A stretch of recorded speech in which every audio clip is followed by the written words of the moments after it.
Go ahead. Good evening, everyone. This is the Town of Barnstable Housing Committee, and today is Thursday, September 25th. We're running a few minutes late, 4 p.m. Town Hall at 367 Main Street in Hyannis, Selectman Conference Room, second floor. Good evening and welcome to the September 25th, 2025 meeting of the Barnstable Housing Committee here at Barnstable Town Hall. 367 Main Street, I've already said that. So the meeting notice has been previously filed with the town clerk in accordance with Massachusetts general law. This meeting will be replayed via Xfinity Channel 8 or High Definition Channel 1072. It may also be accessed via the Government Access Channel, live video on demand, archives on the Town of Barnstable website. Notice of recording. This meeting of the Barnstable Housing Committee is being recorded and broadcast on the Town of Barnstable Government's Access Channel. In accordance with Massachusetts General Laws, Chapter 30A, Section 20, the chair must inquire whether anyone else is recording this meeting, and if so, to please make their presence known. Anyone? Okay, I see no one answered to that. So, call to order introduction of committee members. My name is Hilda Hay and I'm the chair. Donna Lynn, vice. We have Chris Speech, Joseph. What's that? Taconia. We also had a new member, Eileen, but we haven't seen her as yet. So hopefully by we get through, she'll be here. She promised she was going to be here. And for staff, we have Corey Pacheco and Jillian Douglas, as well as Town Council liaison, John Crow. We also have in our midst, I think it's Mr. David Anthony. That's correct. I did not get your name. Christina Dafanzika. And Christina Dafanzika. Okay.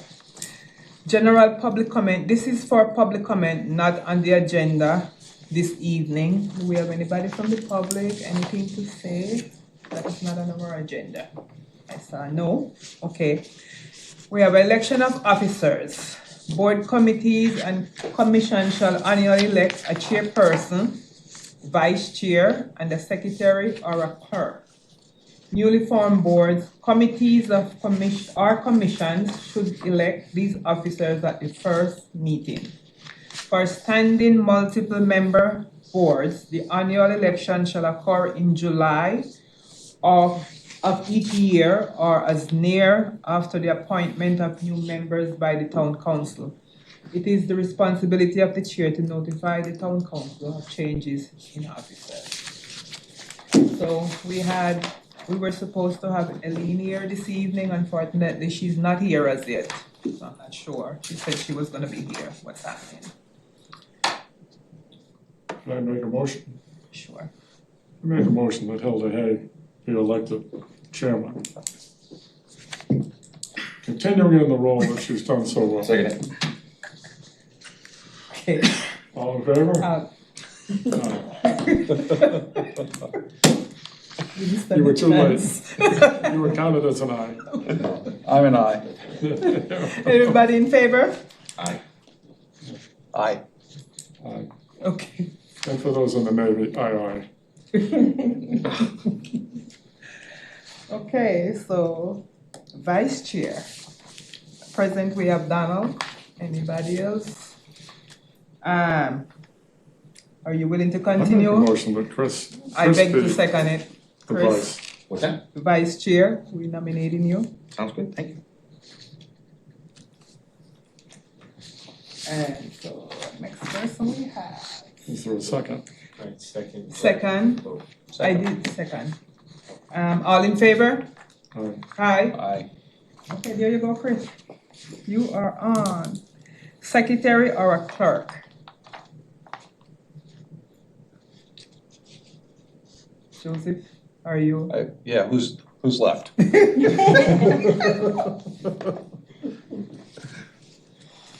Sure. Okay.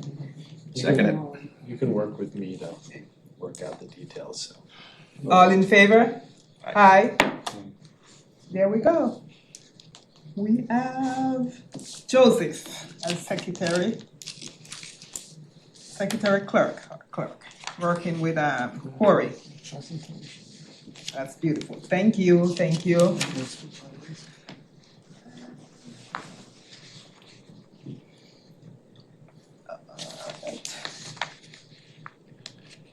So the vice chairperson acts for the chairperson whenever the latter is absent from the meetings and perform other necessary duties. Motion to approve the selection of housing committee vice chair. Okay, we did that. We went to a second. For the secretary clerk shall work with administrative staff in preparing the minutes of the committee meeting and maintaining the minutes and exhibit for permanent record of committee action.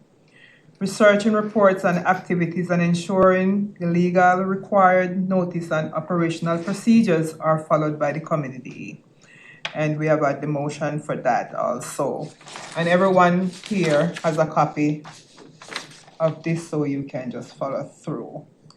And so next, we're gonna introduce Christina to bring us a presentation from South Coast Fair Housing. It's a non-profit fair housing organization dedicated to facilitating housing availability, ensuring affordable housing opportunities, and developing stable communities throughout Rhode Island, southeastern Massachusetts, and Cape Cod. Providing comprehensive counseling, SCFH, in only full-service fair housing organization that services Rhode Island as well as Bristol and Plymouth counties and Cape and Islands. Thank you, Christina, for being here.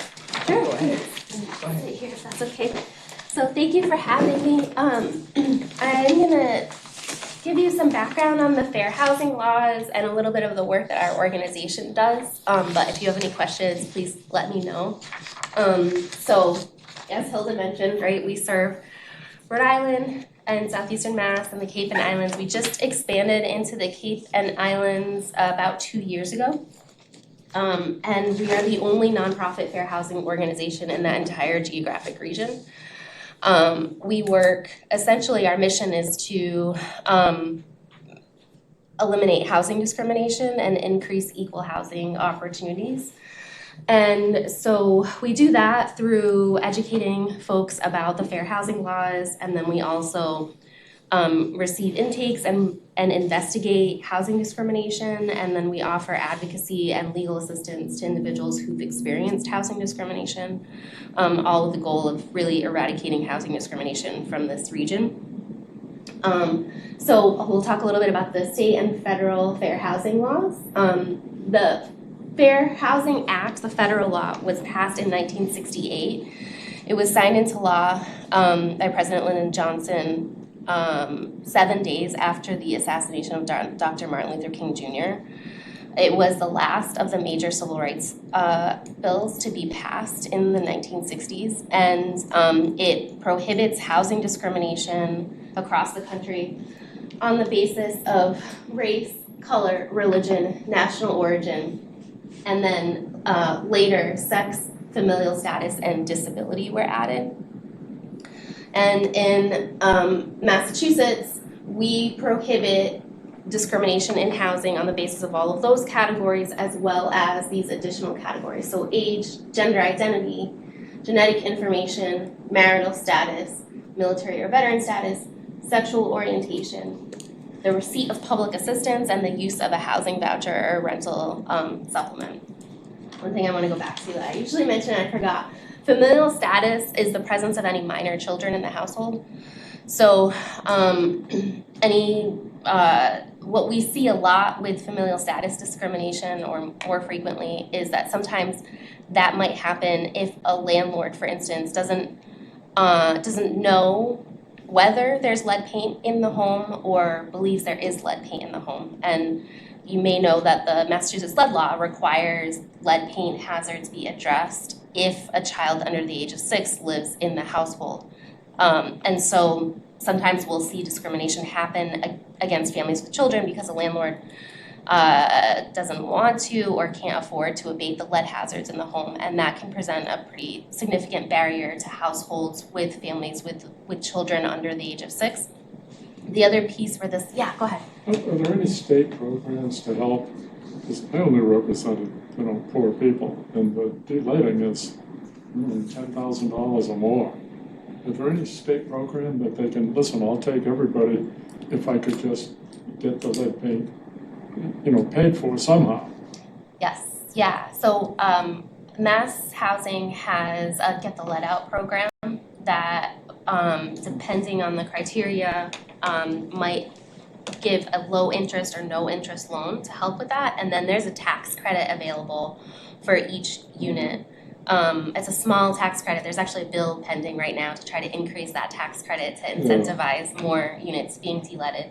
I think right now, I saw data, it might be like 5 or 10-year-old data, but many houses built before 1978 have lead paint in them. And of all of those properties across the state, only about 10% as of 5 or 10 years ago have actually been made lead safe. So we still, as a state, still have many, many houses that are still not safe, not really safe for families with children. And so what we see doing this kind of work, combating discrimination, is a lot of discrimination against those families. And there's another intersection that we see a lot between families with children and also the use of a rental subsidy. So folks with the most commonly known rental subsidy is referred to as a Section 8 voucher.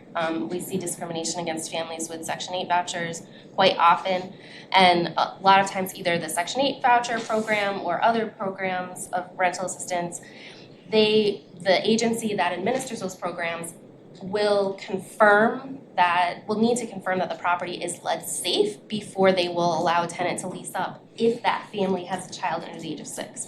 So sometimes we'll have clients contact us with a child, they'll have a child under the age of 6, they'll also have a rental subsidy. And they will have a very hard time finding housing that they can actually use the housing subsidy at because of this intersection with the lead law. Even though our state laws prohibit discrimination on the basis of both the rental subsidy and the presence of children in the household.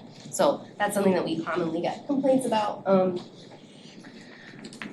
So going back to sort of what are the like broad categories of discrimination that are prohibited, right? So refusing to rent or sell to somebody because of their identity in any of those categories. Steering somebody from one neighborhood to another neighborhood, even from one building in an apartment complex or in a development to another building, or even from one floor to another floor, just because of their identity in any of those protected classes. Giving somebody different terms and conditions, so maybe charging somebody higher rent because they have a disability or because they have kids. Harassing someone on the basis of any of those protected categories is also prohibited. Making discriminatory statements or publishing discriminatory advertisements. I would say the most common discriminatory advertisements that we see on a regular basis is discrimination on the use because of a rental subsidy or discrimination against families with children. That's still more common than it should be. Lying about the availability of a home because of somebody's protected class status, and then retaliating against someone for exercising their rights under these fair housing laws is also prohibited conduct. Redlining is prohibited, so that's the idea behind that is, pinpointing a neighborhood and saying, okay, we're not gonna, maybe a bank might say, this neighborhood has a higher concentration of people in this particular category, and or with this identity in this particular category, and we're not gonna provide any mortgages to that neighborhood because of that, right? That's kind of a very simplistic and quick explanation for redlining, but that's prohibited. It was actually very common in the 1920s. In Boston, the Irish were prohibited from getting mortgages anywhere other than Southie, and Newton had the same thing. The Italians went to Nantucket, and you couldn't. They didn't say you couldn't buy a house somewhere, but you couldn't get a mortgage. Yes. This redlining, it's awful. It's just. That's actually an example of a red line map from, I think, the 1930s. That's of Providence, but essentially these maps were created to and dictated where the federal government would be insuring mortgages and on what basis, kind of those mortgages, what the terms might be. And in the manuals for the people who went out and drew these maps across the country, the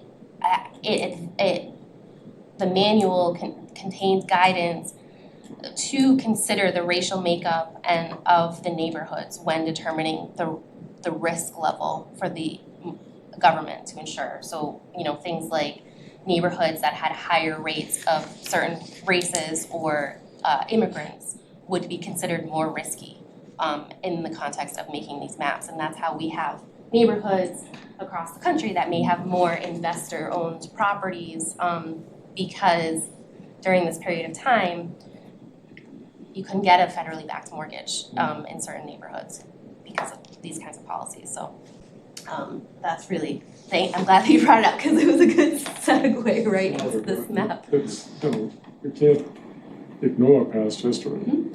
And if it's still going on, we need to change it. Yeah, exactly. So the fair housing laws prohibit discrimination in all kinds of housing related transactions, and it also covers all types of housing. So single family homes, multifamily homes, some temporary shelters might be covered by these laws, group homes, assisted living, basically anywhere that someone would live is gonna be covered by these laws.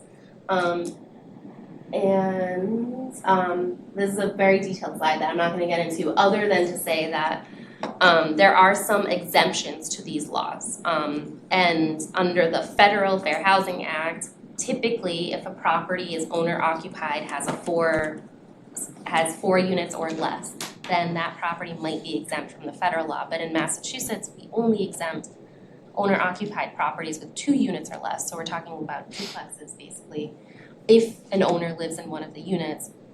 And that exemption, and those exemptions still don't even apply in some circumstances.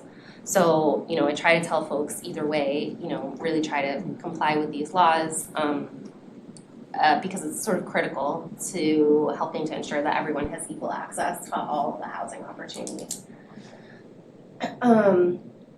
A couple things I'll say about sexual harassment, right? Sometimes folks don't think about sexual harassment as being a fair housing issue, but it is. And so sometimes we might see it when, maybe if somebody is having a difficult time paying their rent, that may trigger some sexually harassing behavior on the part of a landlord or property manager or whomever might be a decision maker in terms of how to respond and whether to waive back owed rent or whatever. So I want to sort of call attention to that. And then I do have sort of a more detail to provide regarding disability in the context of fair housing, but maybe I'll pause there and see if anybody has any questions before I get to specifics about disability. Okay, so under the fair housing laws, the definition of disability is broader than one might think of. If you're thinking about programs like disability income, right, that definition is a lot more narrow. So under the fair housing laws, a person with a physical or mental impairment that substantially limits one or more daily life activities is considered disabled. So they may not necessarily receive disability income, but they may be considered disabled for the purposes of the fair housing laws. And if they have, these are examples of daily life activities, so caring for yourself, working, walking, hearing, seeing, and under these federal and state fair housing laws, there are some affirmative rights that disabled people have. One of those affirmative rights is access to accessibility standards in new construction. So any new construction of multifamily units, 4 units or more, need to meet certain accessibility standards. This bulleted list is like very few of them, just sort of very high level. But one thing I sort of like to call attention to is that sometimes when people think about accessibility standards, they think of the Americans with Disabilities Act, right? And they refer to the ADA and they talk about ADA compliance, right? But if we're talking about housing and accessibility standards that apply to housing, those requirements are in place because of the Fair Housing Act. So without the Fair Housing Act, we would not have these multifamily housing being built with accessibility standards. Yeah. Hi, I'm sorry I'm late. My name's Eileen Elias, and a new member of the committee, but a question that I have, and I know that this has been an ongoing challenge for years, is how someone with a cognitive or mental disorder and how that is in fact diagnosed or identified per the Fair Housing Law. I hope you understand my question. Do you have like more like? It's the issue of someone, it's one thing to say that somebody has a mental disorder. Mm-hmm. It's a wholly other thing about how do you show, because it's not visually apparent. Mm-hmm. And then that has historically created issues when that person says, I have such a disorder, and it becomes argumentative with. I understand what you're Well, you have to have some kind of proof, talk to mental health. But how do you prove it? Yeah, but I mean, you go to see your PCP and they diagnose you, you go to mental health. I know how you get diagnosed. I'm not questioning that. It's when you go into the house, you don't have a card. I mean, Yep. it says, I have a psychiatric disorder. Yeah, so I'm gonna skip ahead a little bit, and it's not even on my slides, but that's an important question. So where this really comes up in the housing context is if somebody needs a reasonable accommodation or a reasonable modification, which is reasonable accommodation is a change to the policy or practice of the housing provider, or really any sort of housing related transaction, right? To accommodate a disabled person's needs. So for example, we get this question, some reasonable accommodations that we work on are folks with assistance animals. And I think this is probably a situation that comes up a lot, so I'm gonna when I talk about answering your question, I'm gonna think specifically in terms of assistance animals, but it will apply broadly to both this reasonable accommodation concept and to reasonable modifications, which is a change to the physical structure of a building to accommodate someone's disabilities. So the accessibility standards apply when new construction is being met, but reasonable modifications apply when housing that already exists and somebody lives there or is going to live there and needs something changed to modified to meet their needs. So when someone needs those accommodations or modifications, they would ask for it, right? And there's some criteria to be met, and then they have to establish that they're disabled. This is the key to your question, right? If the disability is apparent, then the housing provider or whomever should not be asking for proof of that disability beyond the fact that it's apparent, right? If it's not apparent or obvious or otherwise known, then we're getting into this proof question, right? It should be able to be established through something as simple as a letter it could be by their doctor, it could also be by a counselor, by a social worker, a caseworker, an advocate, it could be by a teacher sometimes if we're talking about a child, right? The laws allow for anybody in a position to know about the disability to be able to verify it. Is it okay to ask the applicant tenant to put down what they're unable to do? No. So we don't want to make inquiries into any of the. So that's the problem. And I if you have a little, 2-unit, Mm-hmm. your son family lives in one, Mm-hmm. and someone comes in, is there any dollar amount on the amount of reasonable modification I mean, what if it's $50,000 that, and if I don't do it, I go to jail or I get whatever the other penalties are for the statute? Yeah, so when we're talking about modifications, so changes to the physical structure, most smaller landlords are not required to pay for it at all. They just have to allow it to happen, essentially. Who pays for it? So sometimes there are a few different programs that might help a tenant who can't afford it themselves to make those modifications. So the local Center for Independent Living is a good place to start with that kind of process. But also, it's possible that HAC also has a program or administers a program that might be able to be used to modify the home in that way. We will see, getting back to the sort of like, how do you prove a disability, right? Because some of the common questions related to your question are, what should go in the document, right? The law does not require a diagnosis in the context of these fair housing rights. And my office will typically advise, if a letter is being provided by a doctor, do not include a diagnosis, because the diagnosis doesn't actually establish whether someone has an impairment to one or more daily life activities. That's the key to the fair housing law. It just seems to me it would be better to have the applicant state, I can't do this, I can't do that, I can't walk upstairs, I need a platform for my wheelchair. Yeah, But you can't make an inquiry. well, so in an ideal, that's two-part question in my head. So one is that if you don't know anyone, you're just meeting them for the first time and they're applying for an apartment when you're meeting them, right? You don't know anything about them, they have not disclosed a disability to you, and they have not asked you for an accommodation, then you should not be making inquiries of them about any of their identities on any of those protected classes. So disability, race, color, national origin, all of that.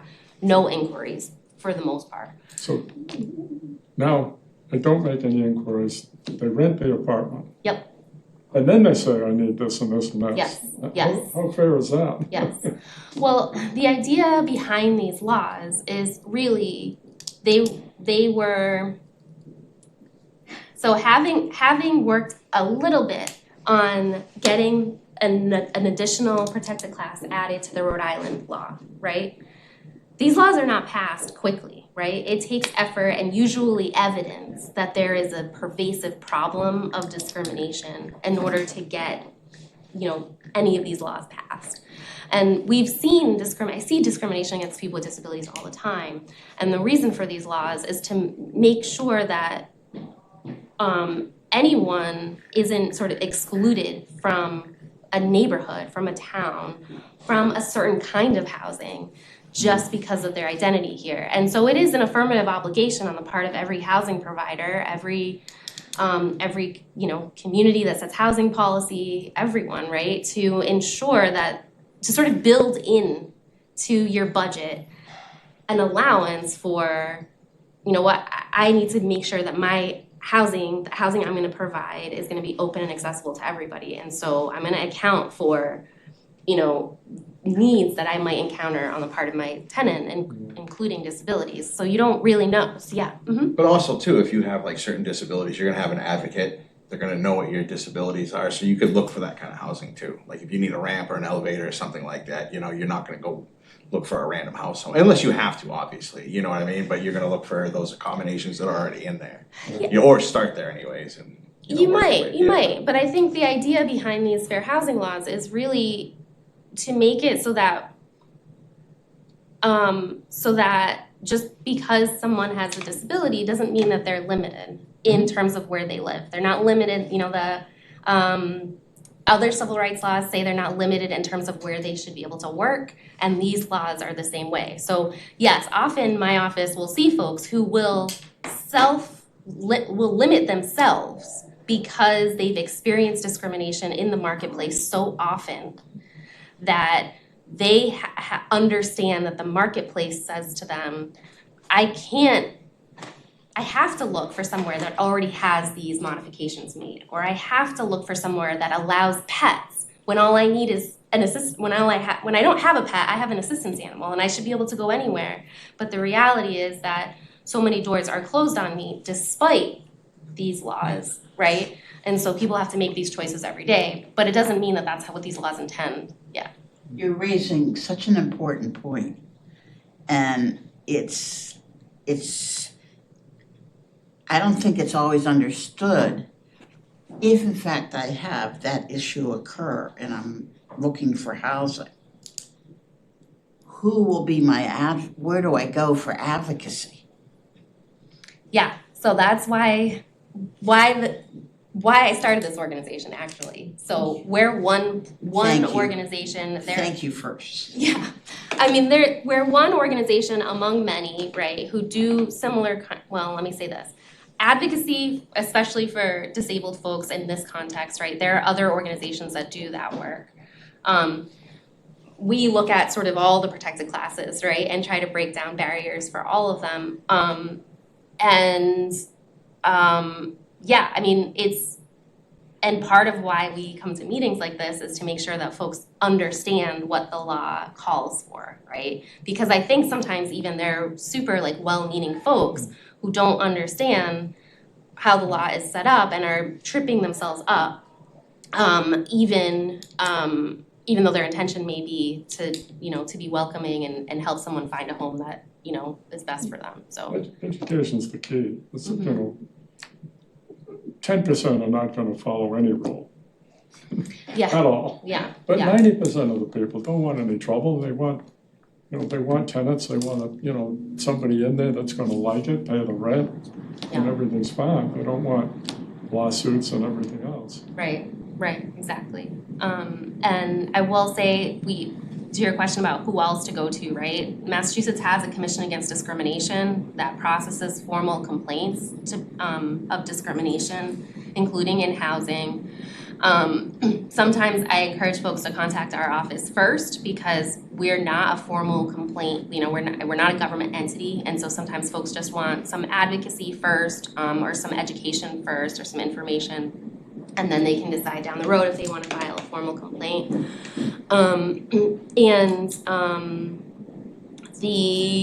The issue, because I started talking about the accommodations, and I'll sort of stop there, but one thing I will say specifically about assistance animals, right, is we do see a lot of confusion around that as it's one type of a reasonable accommodation, but it's just a hot issue for folks still. Sometimes folks believe that they need to get an assistance animal certified, right, or registered in some way just to establish that they're an assistance animal.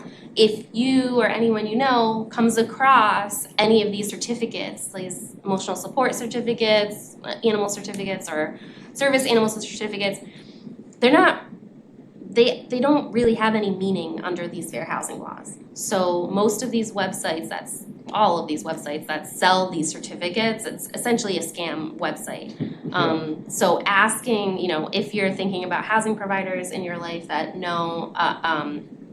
that get a request like this, if they see a certificate, right, they shouldn't be asking for a certificate. It's really still just the letter from somebody who might be in a position to know, like a doctor or whatever, who would lay out, it could be like 2 or 3 sentence letter, right? It doesn't need to get into the individual's medical history.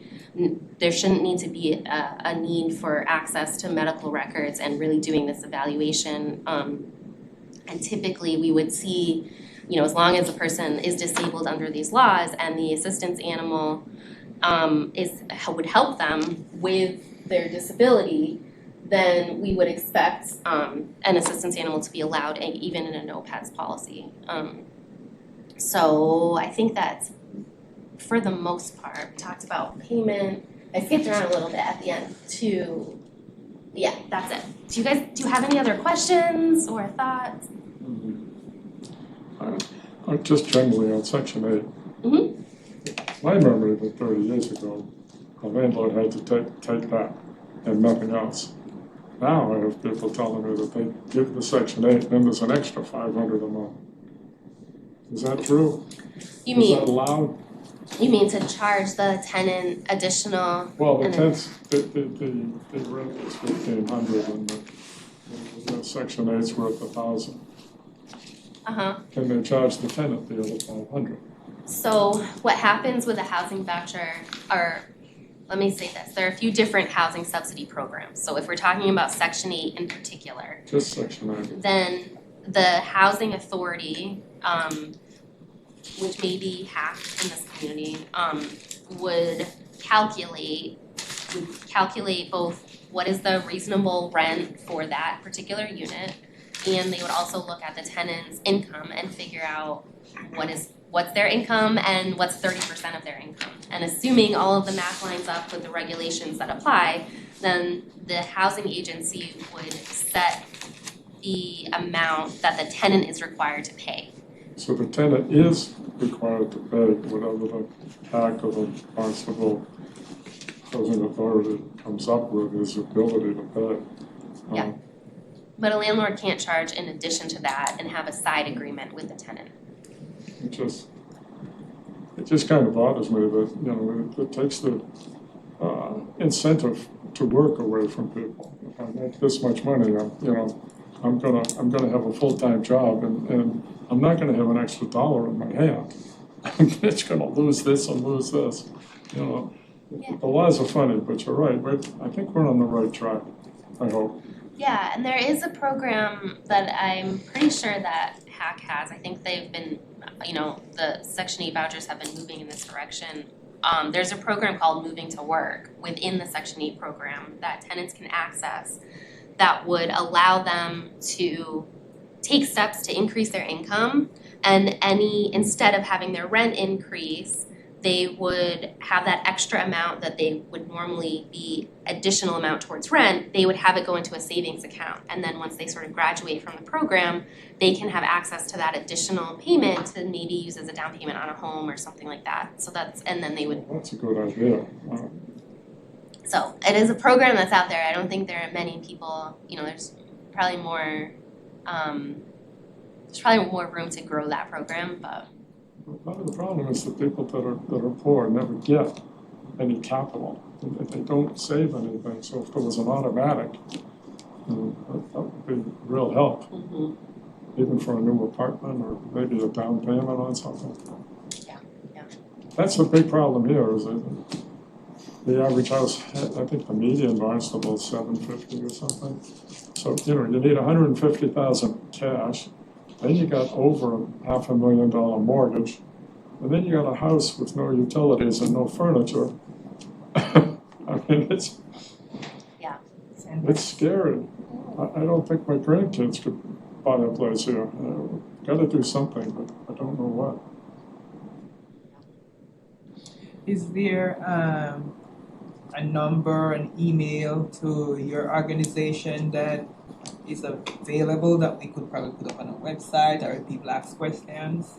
Yeah, so we have our website, it's southcoastfairhousing.org, and folks can call us at 774-473-9994. Our website has an intake form that can be filled out, and I also encourage folks, even if somebody may not want to follow through the process with our office and may not want to file a complaint, but if anybody hears about any type of housing discrimination, they can always just share that with us, and then, we can look at it as something that we might investigate even without an individual coming forward to report it. Mm-hmm. Does your organization address seniors who are on a fixed income and have lived in a particular area, own their home for whatever number of years, and then because of the assessment of property continually increasing, along with that comes an increase of taxes, as an example? And does your organization look at that issue? And if not, who then? Because if the reverse will happen, the person is in a home, but it gets to a point for many seniors, they can't afford it any Yeah. longer. Yeah, I mean, I think, so that can be a fair housing issue, right? So, for example, if a neighborhood is seeing exponential growth in property value, and if there is a particular demographic of people that are concentrated in that neighborhood, right, it can really price out members of that community very quickly if the taxes are increasing a lot. It's challenging for an organization like ours to really address that on a collective, on a wide scale. But I think it's an issue that towns could be looking at, right, to identify, different strategies to try to either help folks figure out how or adjust taxes. Sometimes communities will abate the taxes a little bit or give seniors a discount on their taxes to help with that issue in particular. And then there are also other programs, right? Like if folks need to make modifications to their home so that they can stay in their home.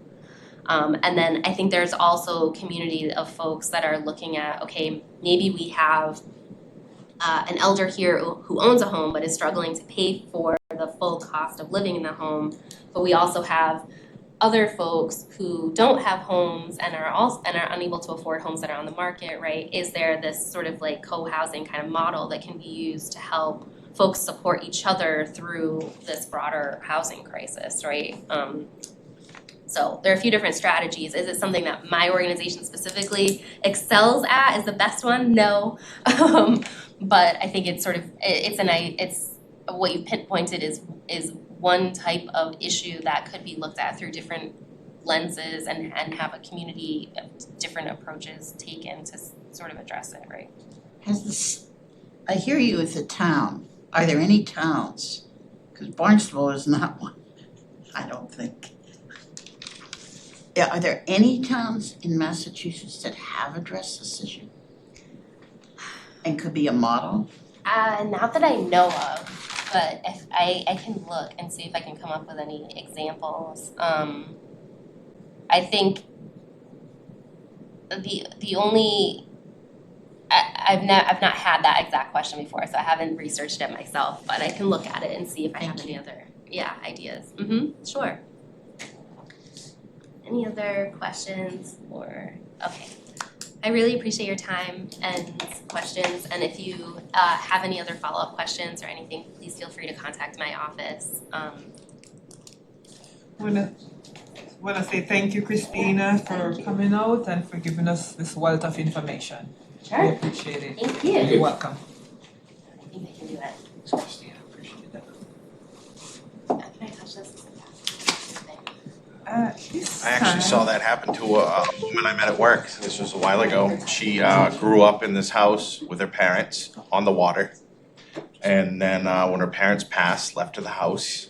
She was in her 70s. And that's what happened. All these mansions, these huge houses went around, and she said exactly what you were saying. She couldn't afford the taxes and she had to get rid of it. She lived there for I have no idea. But she couldn't afford it. It's crazy, But she could take in 1, 2, or 3 people. You can rent, you yeah, can I'm not rent really- rooms. And I try to tell some of the elders, No, they're younger than me, but there's no reason to lose the house, Yeah, but if it's your house, you shouldn't have to go through those links just to live. You know what I mean? You 3 But random strangers, But if they don't pay the taxes, then it they're gonna take it. becomes, you and I are paying Yeah, the rest of the It's- taxes. it's a tough It's situation, a- because you can't predict who's gonna move near you, The or who's whole- gonna build near you, or, Well, the whole thing, that's, we have such an impossible task here, because it's basically demand and supply, and there's a whole lot more demand than supply. Now the lumber's more, and anyone try to get an electrician? But anyway, Anyway, okay, that was a wealth of information, it was Yeah. good information. And so, Christina will share her presentation with me and I can share it with the rest of the community. thank you, Corey. At this time, we're gonna do updates from Planning and Development Department. We'll ask Ms. Julianne to give us what she has. So I did make copies for people, these are just the, you need? Thank you. I think I have enough for everybody here. It's just in paper, I'm just gonna go through them. You can send Yeah, okay, send them around, there we go. Oh, thank you. So this is just, I was gonna just run through the projects that are currently in process with the Affordable Housing Growth Development Trust and just sort of update on their status. The first one I was gonna mention is 11 Potter Ave. I think I had mentioned that previously at one of our meetings. This is a project, it's a renovation of a commercial structure to create, there will be 4 apartments, 3 of which the owner of that property has voluntarily offered to deed restrict in return for a grant of $450,000. And his proposal is to have 80%, to have the 3 of the units affordable to 80% area median income households.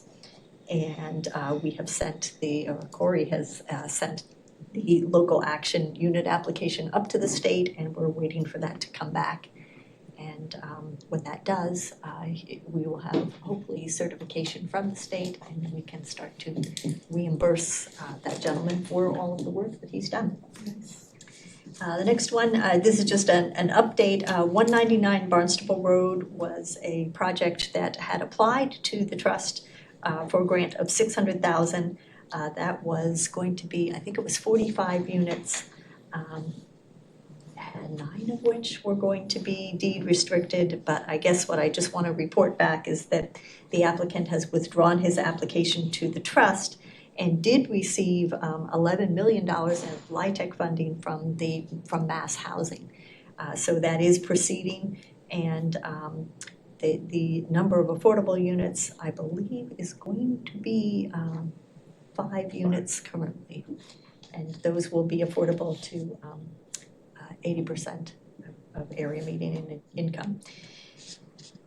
No, I'm sorry, those will be available, those are under our inclusionary ordinance, so they will be affordable to households of 65% area median income. And that's 5 units out of how many? 5 out of 45, I believe, 45 or 46, I think it's 45. 45 units. Yeah, 45. Let's see, the next one, just mentioning is 268 Stevens Street is proposed for 50 condominiums. That's going to be a development that the Housing Assistance Corporation is using the Mass Commonwealth Builder Program. And they applied to the trust for $1 million, and this is a redevelopment of a vacant commercial lot. 31 of those condominiums, those would be ownership units, would be affordable to households of 100% area median income. 15 of those units would be affordable to 120% of area median income, and 4 of the condominiums would be market rate units. So the one thing that's notable of that is that those units would not typically be considered within the town's subsidized housing inventory because they are not affordable under the state's definition of affordable to 80% or less of the area median income. But that project is coming along, and I believe they're seeking a closing on, it'll be the middle of, early October is what they've said. And then 307 Main Street, that is the project that's being undertaken by Wind Development. It's the renovation of the vacant TDI bank property. They had applied to the trust for $2 million. And that will be a LIHTC program, so it will be, the trust will be granting that as a 0% loan as opposed to a grant. It's just so that on their balance sheet that they will get full benefit of the credit of that grant towards the value of the property and the construction costs. So that is 120 apartments, and they are definitely deed restricting 31 of those units, but they may actually deed restrict more depending on how they end up managing that property. Can you just go back to the HAC Yes. funded Stevens Street? Because I'm not sure I heard you correctly. How, of the housing that's to be built, did I hear correctly that none of that will be made, is really affordable? It's affordable to higher income level. And the reason for that is that their program, the Commonwealth Builder Program, is focused on something that you may have heard, people have been concerned about, the missing middle for ownership housing. So this is in an area, and particularly this program is available to gateway communities. And our particular gateway community, the town of Barnstable, is also, it has a very high demand for housing and very high housing median sales prices. So what they have discovered is that many times a person of 80% median income still can't afford, even with a subsidy, they still can't afford a mortgage that would go with those units. So this is directed to that group of people? This is directed to households of 100% area median income, 120% of area median income, and then there will be 5 units that will be market rate that HAC will sell at whatever the market rate is to offset the subsidy that they're providing for those other units. Thank you. Let's see, I'm gonna move down to the most recent one that is likely to be approaching the trust is 35 Wilkins Ave, sometimes referred to as Hanover 2.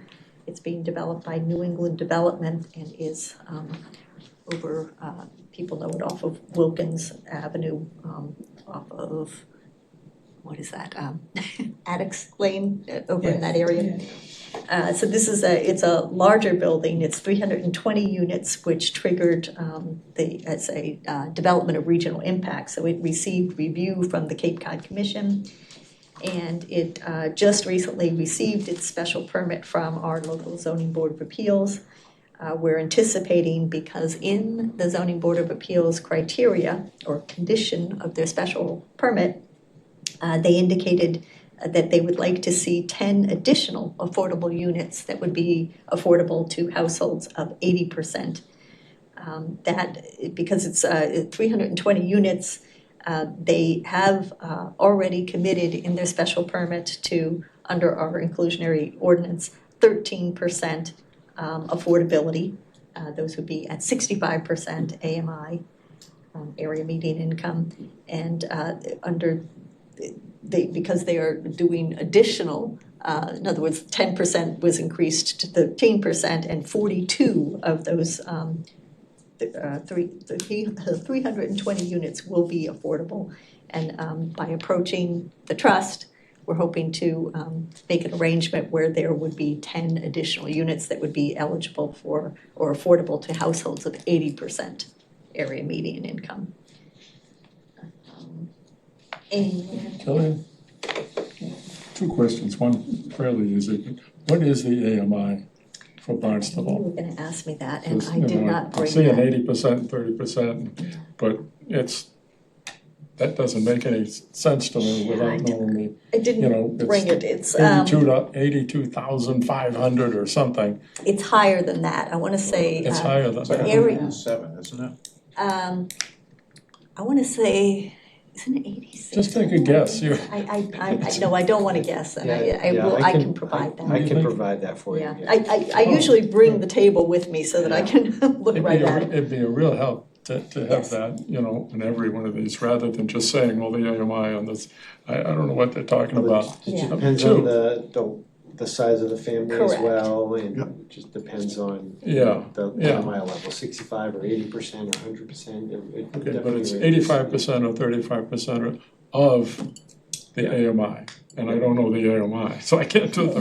Right, and I We know- think that's the one that stuck in my head. I think it's $120,000 per year. That's a household of four. Wow. And that's, I can afford an affordable well, house. that's the median income. That's not affordable. So Yeah. now we're Okay. talking 80% below that. And it goes all the way to 35. 30% would be 30. considered very low income. And there are not too many projects being proposed that are targeting that. And the other, that I'm income. just math-oriented numbers. What other, we got 30% of this, so that's a bum, bum, bum, bum. What are the rents? I mean, is there any way to just say that the AMI is, 92,000, and that the rents for this are gonna be, for non-affordable, for the full, they're gonna be 150, and then we can take the percentage of that. Might be helpful to know. What I will provide is the table of rents that meet those, so those are maximum rents for those levels of affordability. It would be good to know, because people ask us, And that what would- is the affordable rate? What's affordable? And I said, well, it's the AMI times 30%. It I would can just be provide that better for to. you. You can always ask me for that information as well. If you have somebody ask you that question, just email me or contact me. That'd be great, because, Provide that we all have 5 or 10 folks, probably more. We You do have it. Really spread the word around, but I'm sure there's people that would otherwise have, could join the program and get a housing with whatever the percentage is. They just don't know about it, don't know how do I even get into the program? I did want It'd be to. nice to have just a short paragraph, how do you do it, where do we go? And the AMI is this, and what's your income? I don't know, That's a people do slightly ask me. different, so the one thing I was going to say is that the tables are posted on the town's website. So you can go, if you go on the town's website and go under our Okay. housing program, you will see that those rents and the area median incomes are listed there. But what your question had more to do with how people apply, and that's that's a different question, and it has to do with what you're seeking in terms of your housing, as to how you would apply and where. Well, I didn't really want to know how to do it. Well, But most people. is there someplace we can just direct them to an ombudsman or someplace, this is where you gotta go, and the number is this? Well, I certainly do want to make a shout out for the state's website, which is the Mass Housing Navigator site. And also there is a link on the town's website for that. So if you go to the town's housing page, on the right-hand side, there is under tools, the Housing Navigator. And if you, by accessing that and going on that website, it will identify all the different open lotteries that are available and the different levels of income that the available housing would be meeting. So it's a great tool, and I always encourage people to use that if they're looking for housing. Let's see, I'll just stop there. The last one is on my list was 242 Barnstable, which was the old Spartan Cleaners building.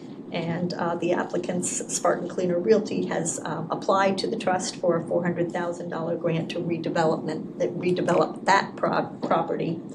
That would be 46 mixed income residential units. They're of 46 units, they would be required to produce 5 that would be under our inclusionary zoning, that would be affordable at 65% AMI, and they are proposing to do 4 additional units for a total of 9 deed restricted units. The additional 4 would be affordable to 100% AMI, so they're a slightly higher income than what would be affordable. They're gonna make a lot more money doing that than dry cleaning. I think that's probably what they're thinking as well.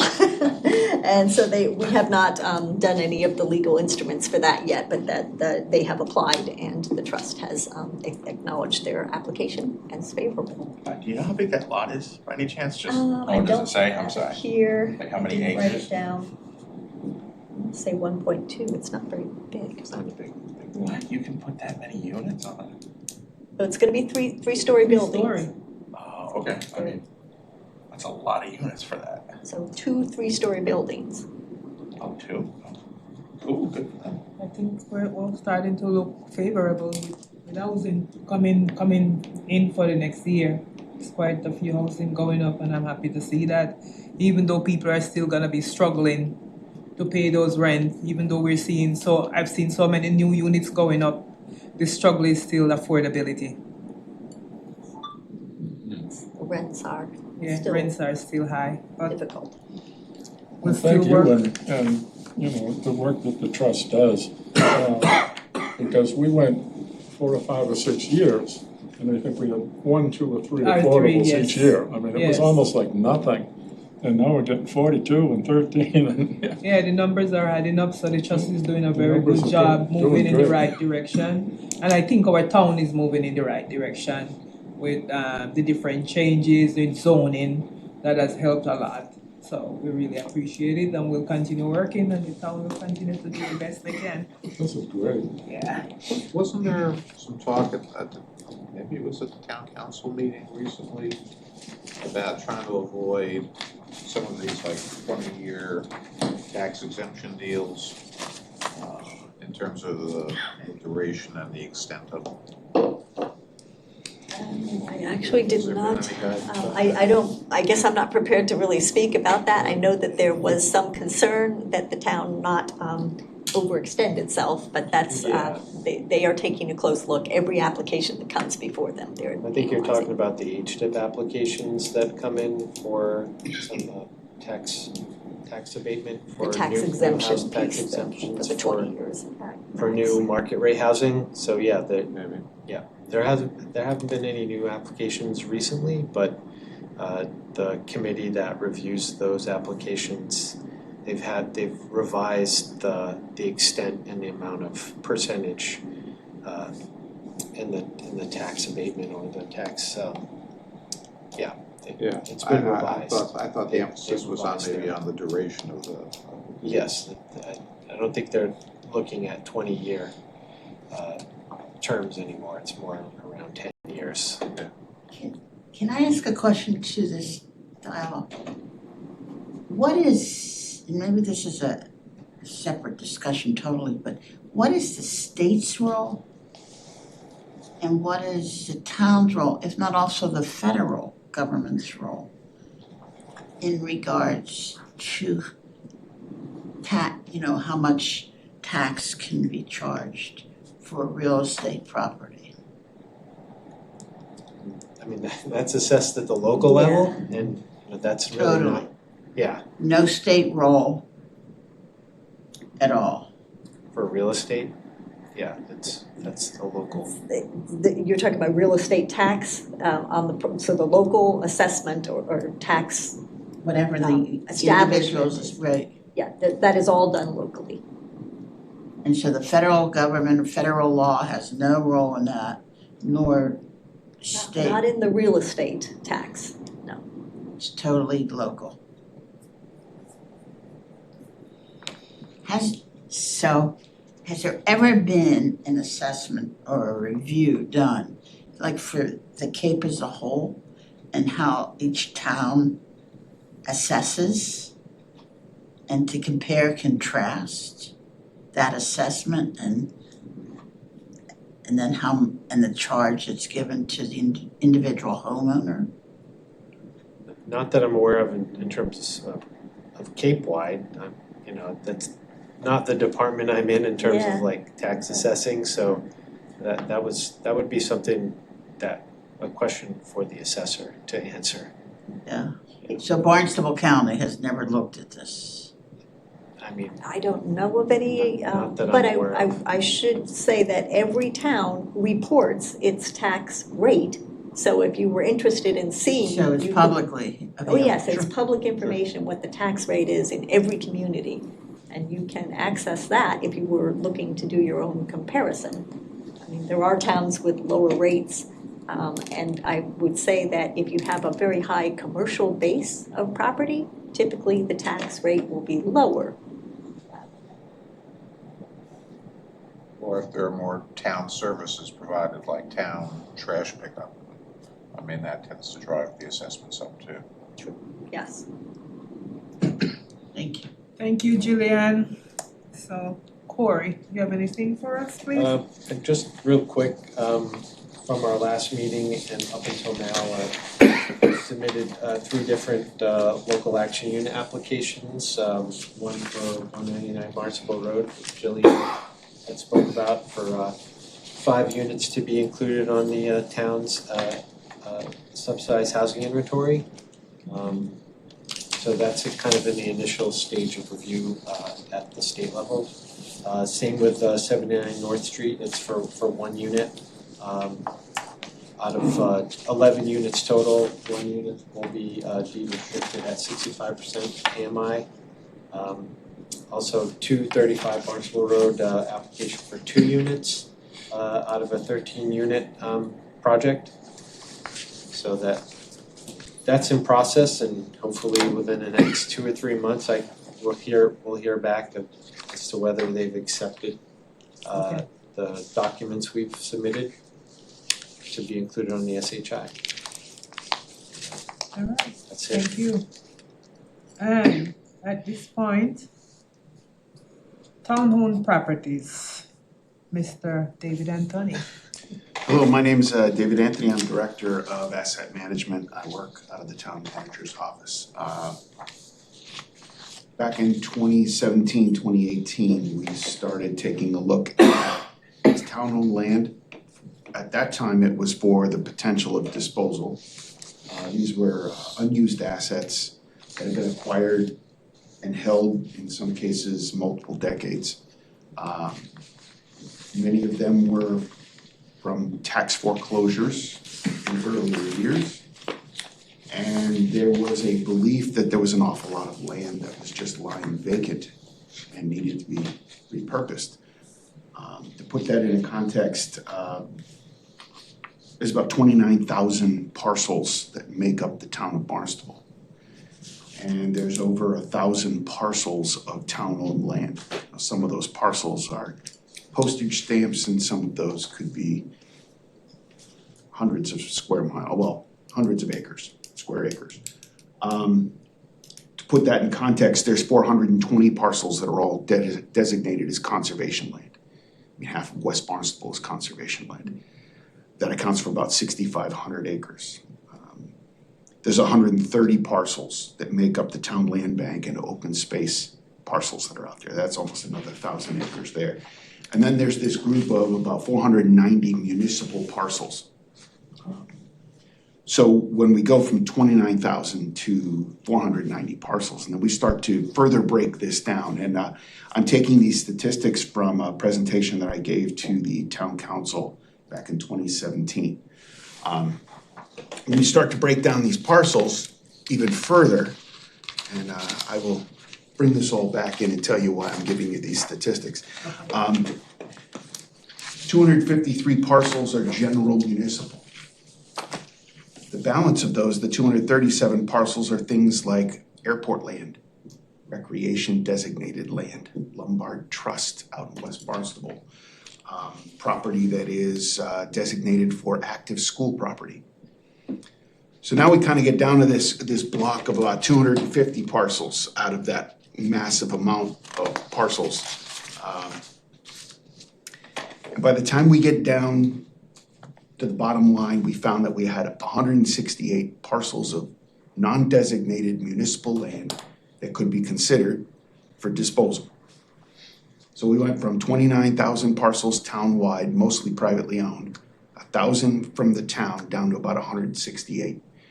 And we sold off 22 of those parcels back in 2018 to generate some funds that some of it sits in a revolving fund that's being used to leverage the pursuit of the rest of these parcels to make a determination of sell, hold, or transfer. So each one of these parcels is considered underneath that matrix in order to determine, is there a reason to keep it? If there isn't, should it be sold, converted into cash, put back onto the tax rolls, or should it be transferred? In some cases, if it's wet, it might need to be designated and transferred to conservation for preservation. In other cases, it might be abutting a piece of Barnstable Housing Authority land. And the two parcels together now could be combined to have something done, but it's at that stage. The reason I bring this up is that there has been a bit of a narrative that started a number of years ago that the town had an awful lot of land that was available and could be developed into housing. My investigation has shown that a lot of the land that we have are tricky properties to be able to put housing onto them. The jewels of what the town has held has been looked at actively by the Asset Management Advisory Committee, which was a town council appointed committee. We took a look at the Katuitt Elementary School that had closed in 2009. We took a look at the Marston's Mills Elementary School in 2009, and I know your group is actively working because there is perhaps our best and greatest opportunity to do something with a 13 or 14 acre parcel if you bring in the other two ancillary parcels that are next to it. All of that is kind of being handled now through planning and development and getting neighborhood buy-in because of that long process, and it's an important process to make sure that things get done appropriately. So when I was asked by Corey to help identify if there are other properties that might be able to support land. He and I met, and we have started to go back through these. The initial task back in 2017 was for disposal. If we don't need it, let's sell it, let's liquidate it, get it back on the tax rolls. And the people who buy these little scraps that are next to theirs might put in a pool, might put in a garage, and that bumps up their taxes, and then that's contribution that comes back to the town. It also got those properties off of our liability rolls. So if something were to happen, a tree falls. If it's now privately owned, that becomes the property owner's challenge to deal with. Otherwise, we were encumbered with that as municipal land. It shifted back into the larger properties, and now we're looking at this again through a different filter. So we're gonna take a look at our list of these non-designated municipal parcels and try to see where, working with planning and development, it might make sense to package these together for consideration of use for individual affordable housing, or potentially they might be big enough for one or two components, a couple of buildings maybe. So I wanted to put a face with the project that we're working on, because Corey's been reporting back. Yes. It is a time-consuming process to evaluate these. And even our evaluation could be somewhat flawed, because until you find out whether a property is gonna perk, you don't know if you're gonna be able to build on it. And that generally happens in the building permit process. So we have to get to that point. Because it's town-owned now, perhaps the recommendation of the town manager is to transfer that to some other authority, or to put that in a designation, or to partner with HAC, or to partner with Barnstable Housing Authority. Traditionally, that's how Barnstable Housing Authority acquired the land that it developed decades ago, was tax foreclosure land that town meeting transferred to the Barnstable Housing Authority. There are still some parcels that, for whatever reason, Barnstable Housing Authority owns and hasn't developed.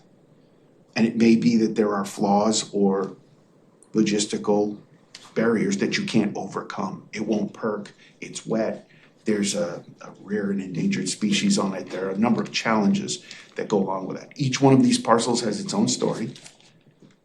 Corey and I are going to continue to work these out, but I wanted to come in, and I know he's been saying, hey, we're working on it, and I wanted to put a face with the effort, so. Thank you. Thank I you. really appreciate it. And just to get an understanding of what's going on and what we have. I think it's good for our community to know that and for housing. So we can separate one from the other, if it's buildable, if it's not. If it's not buildable, we'll have to move on and figure something else out. But at least some clarity. And we appreciate it and we thank you. I know Corey has been doing his best, working very hard and trying to make it happen. So I really appreciate you turning up and showing us your face, giving us a little bit of history, and that's great. Excellent. Appreciate it. Thank you. Yeah, we'll continue to update you on the process, but we have a basic draft list currently, and we're gonna continue to distill the list down and look at the viability of the parcels to present, and then ultimately town council will approve Yeah. anything that happens in the future, but it has to go through the planning and development filter right now. Corey, would it be one more keystroke, or would it be a problem to put the land area? Because it depends whether it's a half acre or a 20 acre from town parcel. Sure, yeah, this was a quick thing I put together from a bunch of folders I have, This is in our great. town drives. We So, haven't had this before. I've been asking for this probably for the last Yes. 6-7 years, and it's the first time I got anything. So That's great. it's wonderful. Just for clarification, in that last column where some of these are marked as tier 1, tier 2, included in tier 1, what's the designation? There was actually an effort that was made when we were doing this evaluation with the Asset Management Advisory Committee, the town council appointed committee that was taking a look at these assets specifically. And we categorized them into three groupings. One, relatively easy to determine clear ownership by the town so that the disposal outcome, which was the purpose of that committee in its first iteration, could move forward. We have clear land court documents, we have clear title, we understand the boundaries are solid. We had those 22, 23 parcels, 2 of them didn't sell, but the bulk of them did. The tier 2 ones were categories like, there's a wonderful category, this goes back, owners unknown. When tax bills got issued in the 20s and 30s and 40s, there were big chunks of the town where literally they didn't know who the owner was. It's really kind of wild to think about that. So tax bills got issued against the owner of record, and if it wasn't determined, it was considered an owner unknown. And you went through the lengthy process for tax foreclosure because there's multiple times where an owner can appear and use documentation to say, no, I own this and I want to pay the taxes. So that right of recovery is there right up until the end. And sometimes 8 years into the process, you go to land court and you get that. Well, there's this obligation if it's owners unknown to be able to prove that we did our due diligence to actually find the owners. So there's some legal proceedings and court findings that have helped towns deal with owner unknown tax foreclosure properties. That's a good chunk of these. Those were tier 2s. Okay. Because we knew that those were gonna be challenges, or if it was a flawed title, or if we knew that the plot wasn't clean. Or if there was a utility easement that went over it, or under it, or through it. The third tier were traditionally properties where you could tell they were just soaking wet. It was right next to conservation land, or you could just tell that it was in a neighborhood that had been developed in the 50s, and these specifically were set aside as parcels for area drainage. It just naturally drained to that spot. Now, today's technology, perhaps you could do something with it that didn't exist 20, 30 years ago. But we know that has a use that was in it because many times it was a gift of low value, a land of low value taking, which meant that it was considered worthless pretty much. So the town acquired it without having to go through the foreclosure process, which is very long and expensive. Or you would get gifts in lieu of taxes. You would also many times be gifted this land, and you gotta be careful what you get. Sometimes you get a gift and Now you've got the problem. But if it was designated for drainage, we've had to go back to the town council multiple times to get property that was set up for a particular purpose in the deed and have it repurposed in a public vote. I think one of the best examples is the property that's next to the police station that used to be the VFW. It was given to the town for police purposes. There was a time when we were looking at, maybe 4 years ago, we were looking at, could that be a plot for affordable housing? Well, that use wasn't reflected in the deed, so we actually had to go to the town council to get that use taken away so that we had a blank slate to work with. So there are a lot of layers to doing all of this, way more than I thought there would be when I first started this. And it does take a while. And given the busy agendas at the council, we try to block these together when we're gonna go and change purposes.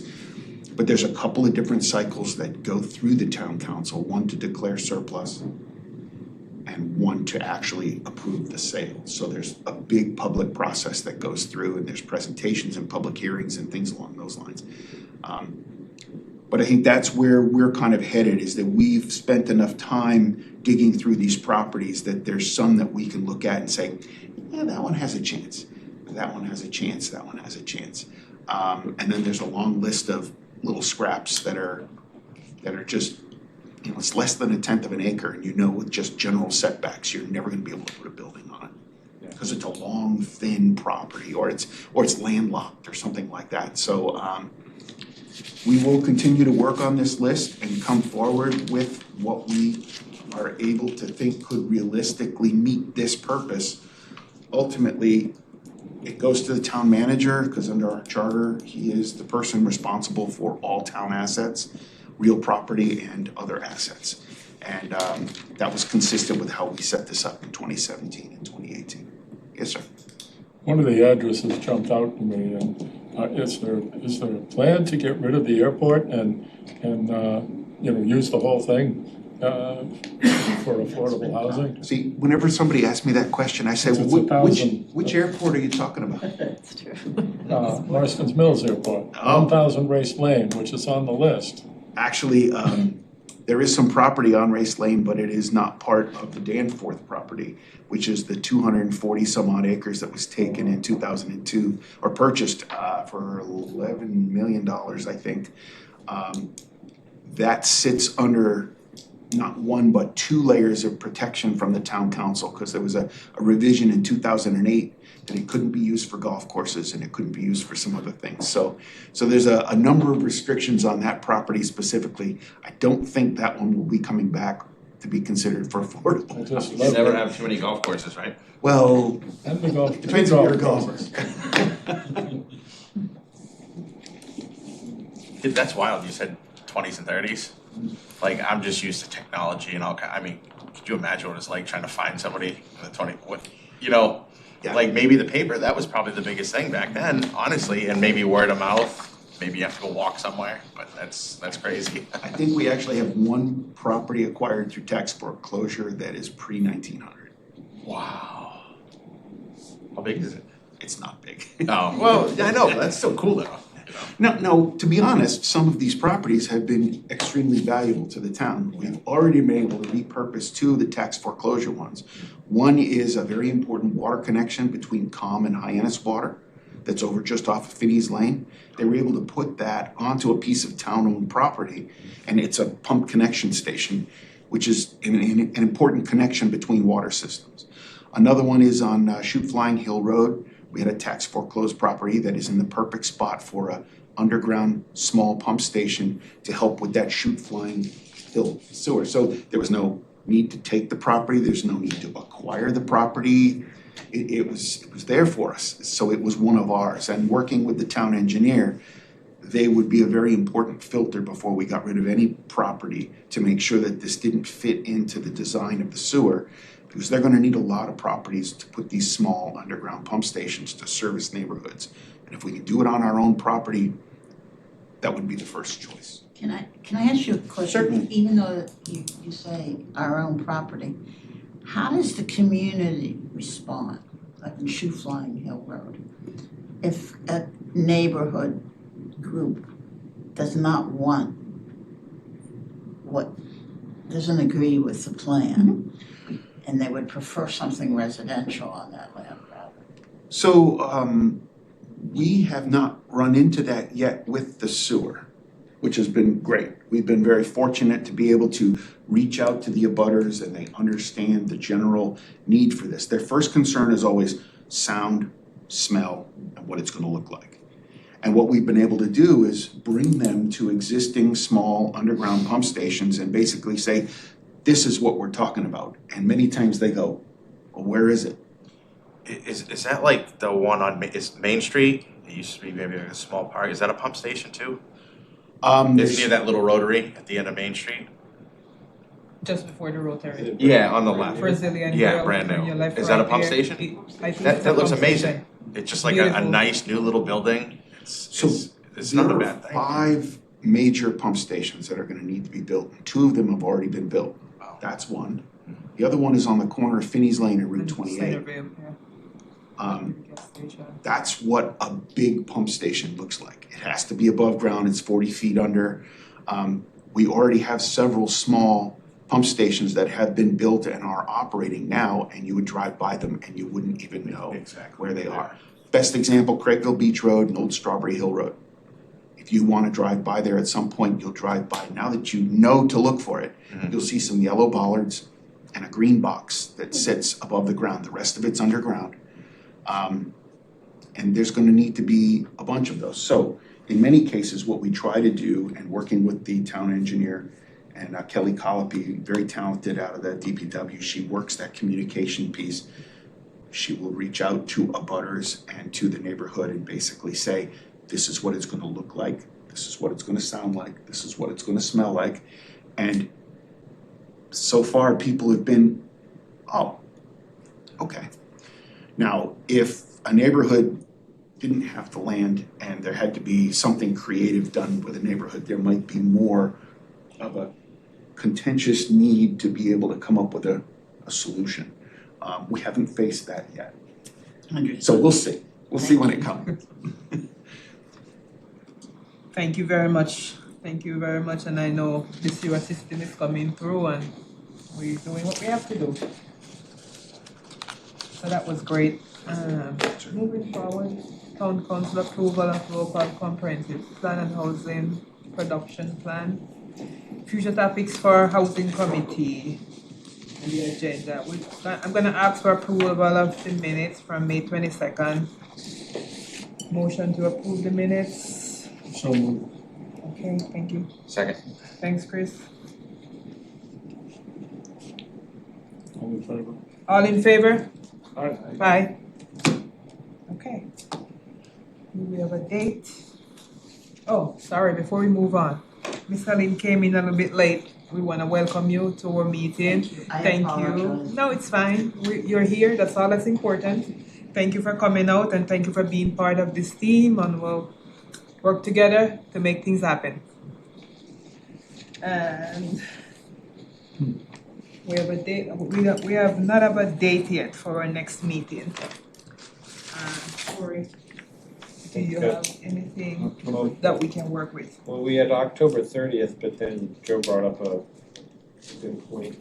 Also that day, which I Is- emailed you guys about, the Housing to Housing, Protect Cape and I would Cod love to Summit, go to summit. which is the 30th, which is also that day, so I don't know if that, I if it think made that's a only difference scheduled to go until to one. Till yeah. 1, I yeah. thought we were gonna try to get like the same day or the 25th, 20th or whatever, like every month. Are we gonna Well, still try to do it's that like or? it ends up being the last Thursday of the month, so that's Oh, the okay. last Thursday Yeah, of no, October, whenever you so, call me, yeah. I'm there. So, but, I mean, if you guys are okay with that date, then we can definitely move Whatever you forward guys with it. want. And if it's still convenient to attend the summit and also the committee meeting in a later afternoon, then we can proceed with that day. I mean, I don't mind. No, what, I don't mind. We'll go to the summit and still come to the meeting. Is everybody planning on going to the summit? I am. I went last year, I went a couple of years. Rosa, Eileen, who's interested, Joe? I sent you I an email definitely about going. Yeah, I don't know. Okay, that's fine, yeah, I'm not just sure either. I'm interested, but I'm not yeah, sure if I can make just it. just let me know so we can get you registered. Yeah, no problem. And so then we could still do the 30th? Is everyone in favor of the 30th? Yeah, that's fine. The only other thing I saw was Oh, no. on the town calendar, I thought there was another committee meeting that had this room. On the 30th. Oh, no, I won't be able to do the 30th if I think about it twice.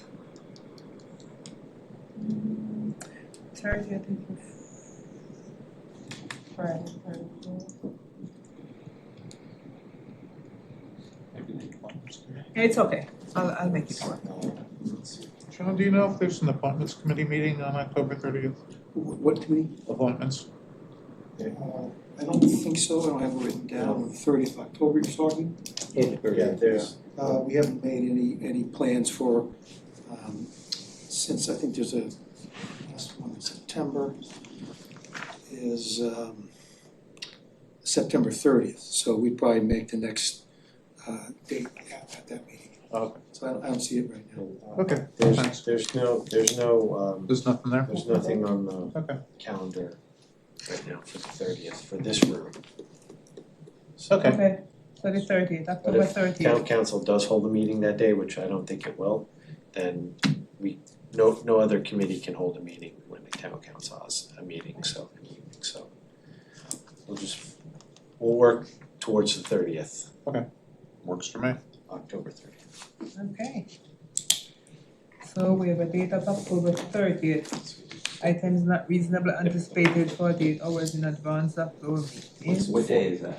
It's the 30th is the Thursday, the last 30th. Thursday Yeah, of the month. it's 4 p.m. Still a good time for you guys to meet? Town council is the 23rd, 23rd. which is 7 days beforehand. Okay, Yeah. great, thank you. Okay. Move that this meeting be adjourned. Okay, before I do any adjournment, anybody have anything else to say, anything to bring forth? One question? Yes, go ahead. I know that there was the subcommittee to come up with housing strategies, and there were 4 items that came out of that. Yep. Is there any kind of an update on where we are with any of those, particularly the one about the updating the feasibility study on the inclusionary ordinance? Is that underway? Is there any progress on that? We're waiting to hear back in terms of the grant for that feasibility study, so that should be pretty soon.